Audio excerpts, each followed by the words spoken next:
శ్రీమాత్రే నమ. శ్రీ శివాయ గురవే నమ. సౌందర్య లహరిలోని 67వ శ్లోకంలో అమ్మవారి చుబుకం యొక్క వైభవం వర్ణింపబడింది. లలితా సహస్రనామాల్లోని ఒకానొక నామం ఇక్కడ మనకి గుర్తుకు వచ్చి తీరాలి. అదే అనాకలిత సాదృశ్య చుబుక స్త్రీ విరాజిత.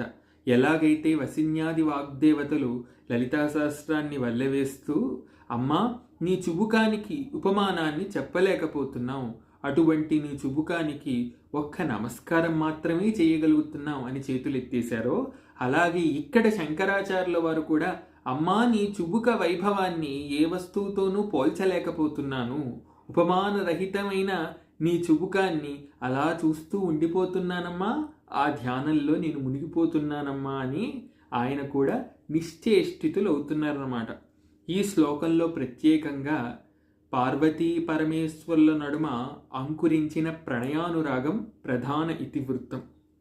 కరాగ్రేణ స్పృష్టం తుహిన గిరిణా వత్సలతయ గిరేశే నోదస్తం ముహురధరపానా కులతయ కరగ్రాహ్యం శంభోర్ముఖముకురవృంతం గిరిసుతే కథంకారం బ్రూమస్తవ చుబుకమౌపమ్యరహితం అంటున్నారు.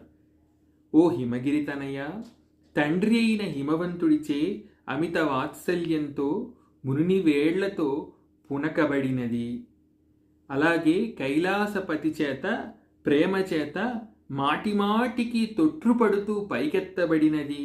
నీ ముఖదర్పణాన్ని వీక్షించుటకు శంభునికి చేతిలో పిడి అయిన నీ చుబుకాన్ని ఏమని వర్ణించగలనమ్మా, ఒక్క నమస్కారం చేసి తరించగలగటం తప్ప అంటున్నారన్నమాట. ఇక్కడ అమ్మవారి ముఖాన్ని అద్దంతో పోలుస్తూ ఆ అద్దానికి ఆధారమైన పిడితో ఇక్కడ గడ్డాన్ని పోలుస్తున్నారండి. పరమేశ్వరుడు ప్రేమ చేత అమ్మవారి ముఖాన్ని చూడదలుచుకున్నవాడై అందుకు ఆధారమైన పిడిని తన చేత పట్టుకొని మాటిమాటికి ఎత్తుతున్నారన్నమాట. ఎత్తుతుంటే అమ్మవారి ముఖమనే అద్దంలో తనను తాను చూసుకొని మురిసిపోతున్నాడు.